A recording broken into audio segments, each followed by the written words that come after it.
বিসমিল্লাহির রহমানির রহিম। আসসালামু আলাইকুম। ডিম রান্না করব। ডিম ভেঙে লবণ সামান্য পেঁয়াজ দিয়ে ফেটে ভেজে নিয়েছি, সাথে 6টি চাল কুমড়ার বড়িও ভেজে নিয়েছি শিমদানা নিয়েছি, আলু, টমেটো, সব কিছু মিলিয়ে একসাথে রান্না করব ডিম দিয়ে। কারি কুকারে পেঁয়াজ ভাজতে দিয়ে দিয়েছি, পেঁয়াজটা গোল্ডেন ব্রাউন করে ভেজে নিচ্ছি।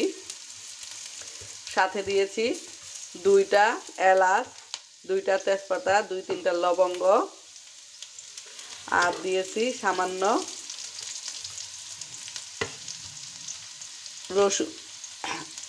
রসুন। পেঁয়াজ অলমোস্ট ভাজা হয়ে গিয়েছে। এ পর্যায়ে আমি দিয়ে দিচ্ছি মশলাগুলো। এখানে আছে আদা রসুন বাটা, আর আছে হলুদের গুঁড়া, মরিচের গুঁড়া, ধনিয়ার গুঁড়া, আছে স্বাদ মতো লবণ।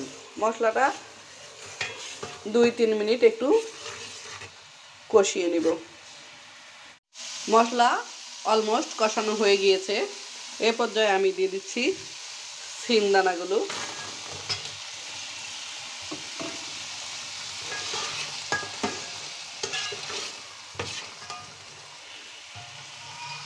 দিয়ে দিচ্ছি কেটে রাখা আলুগুলো। আলু আমি একটু চিকন করে কেটে পরিষ্কার পানি দিয়ে ধুয়ে নিয়েছি, দিয়ে দিলাম আলু।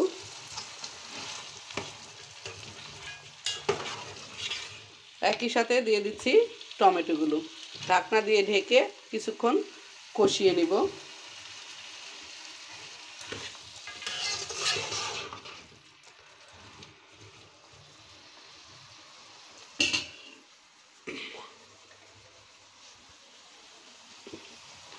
ঢাকনা দিয়ে ঢেকে দিলাম।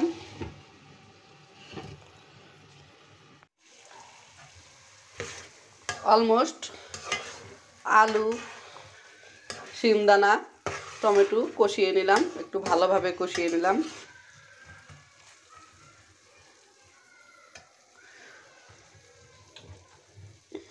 এখন এর সাথে অ্যাড করব এডিশনাল গরম পানি।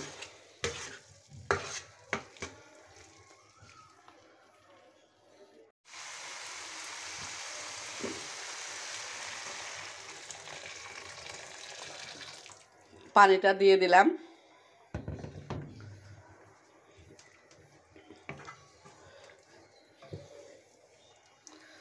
এ পর্যায়ে আমি দিয়ে দিচ্ছি ভেজে রাখা কুমড়ার বড়িগুলো বানানো হয়েছে জালি কুমড়া আর মাসকলাইয়ের ডাল দিয়ে।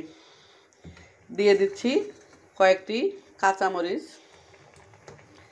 দিয়ে দিচ্ছি ভেজে রাখা ডিমগুলো।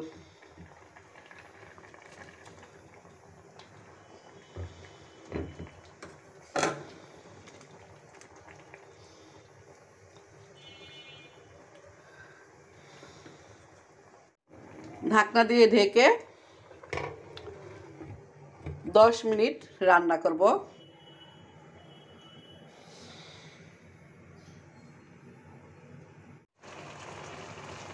ঢাকনা দিয়ে ঢেকে আমি 10 মিনিট রান্না করলাম। এ পর্যায়ে দিয়ে দিচ্ছি মৌরি, তেলে ফাঁকি করে দিয়ে দিলাম মৌরি গুঁড়া, দিয়ে দিলাম, দিয়ে দিচ্ছি জিরা গুঁড়া।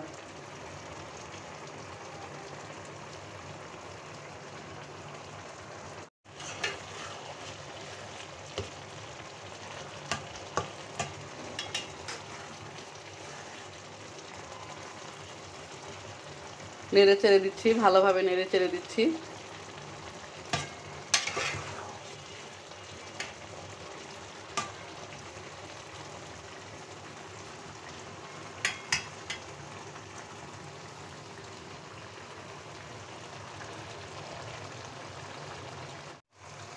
একেবারে শেষের দিকে আমি দিয়ে দিচ্ছি ধনিয়া পাতা।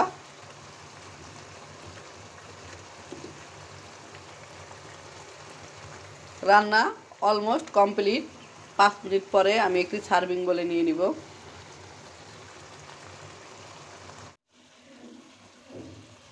ডিম রান্নাটা এই সার্ভিং বলটাতে নিয়ে নিচ্ছি।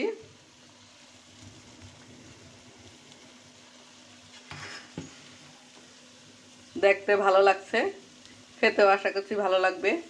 দিয়ে দিয়েছি সিমের দানা, দিয়েছি বড়ি, দিয়েছি আলু, দিয়েছি ডিম ভেজে, দিয়েছি টমেটো, আর মশলার মধ্যে দিয়েছি আদা বাটা, রসুন বাটা, তারপরে দিয়েছি হলুদের গুঁড়া, মরিচের গুঁড়া, ধনিয়ার গুঁড়া, আর দিয়েছি স্বাদ মতো লবণ, দিয়েছি আস্ত কয়েকটি কাঁচামরিচ। সবাই ভালো থাকবেন, সুস্থ থাকবেন। ফিরে আসবো নতুন কোনো রেসিপি নিয়ে। আল্লাহ হাফেজ, আসসালামু আলাইকুম।